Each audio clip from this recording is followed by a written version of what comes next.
If you win government but Josh Frydenberg loses his seat, who will be the next Treasurer? That is not something I'm speculating on because I know Josh will be returned. The PM today unwilling to entertain the very real prospect that, win or lose, he may be without his Treasurer. Josh Frydenberg. Post-election.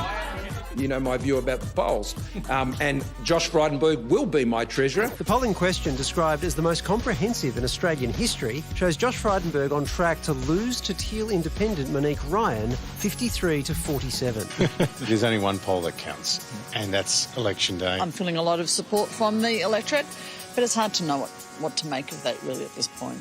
Victorian MP Tim Wilson too is behind, trailing independent Zoe Daniel 52 to 48. Fellow inner city Libs Dave Sharma, Trent Zimmerman and Jason Falinski so far fending off their independent challengers, but only just. People who have values, who have traditionally supported the Liberal Party, are walking away from the most divisive Prime Minister in modern history. The loss of Josh Frydenberg would have big implications for the Liberal Party leadership. The Liberal Party doesn't admit it, but there's currently two front leaders for the next leadership of the Liberal Party, and that is Josh Frydenberg and Peter Dutton. If Josh Frydenberg lost Kooyong, obviously he would be out of the race, and you would see Peter Dutton's ascension pretty quickly after that.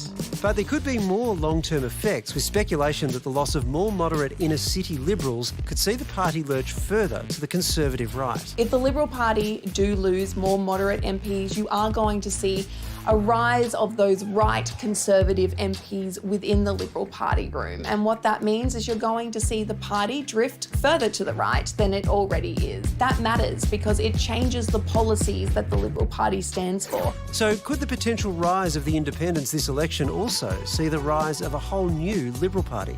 That is not something I'm speculating on.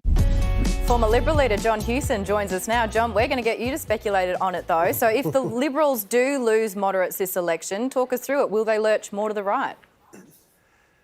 Yes, I think the moderates have only got themselves to blame, really, that they didn't stand up on some of the big issues that have ended up dominating the campaign. And I don't like this left-right thing, but the party would become more conservative, there's no doubt. Malcolm Turnbull seems to disagree with that, though. He argues that you could put those the independents in, the Teal independents. That would give the party a whack. They would come to their senses and then return to their Liberal traditions. Why do you think Malcolm's got that wrong? Well, I don't think they understood what happened in Malcolm's seat in Wentworth before. And when Malcolm left, he'd been sitting on a very large margin, about 17.5%, and a strong independent, Karen Phelps, stood, ran on the issue essentially of climate, and won the seat. And of course, the Liberal Party response was, oh, she only won by 1,800 votes. That was 1,800 on top of the 17.5% swing. You know, they just didn't want to face the reality of the situation. They've been very complacent.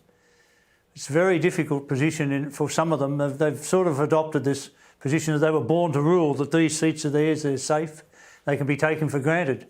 And you know, the message has been there for some time. This is not Frydenberg's first challenge. He was challenged before the last election by two strong independents.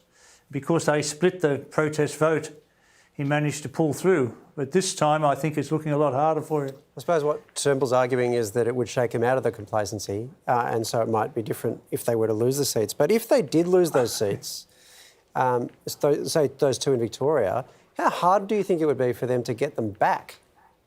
It may be very difficult to win them back.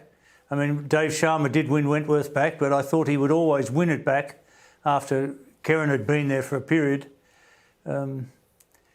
It's not an easy task, though, to win it back. Dave has had to work very hard to try and prepare to beat Allegra Spender, who's a very strong candidate, independent candidate, and he's showing how difficult it is to win a seat back.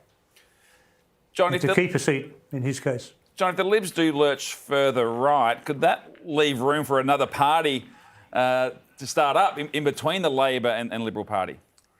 Well, it's not an easy thing to start another party. We've seen some attempts at that in the past.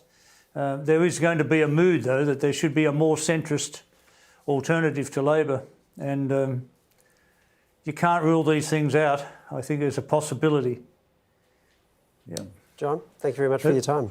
Oh, sorry, I didn't mean to interrupt you there as you were concluding. Was there one final thought? I was just going to say, I think it's realistic to imagine that the Liberal Party would have to rebuild and think about what they really do stand for and believe in, reposition themselves.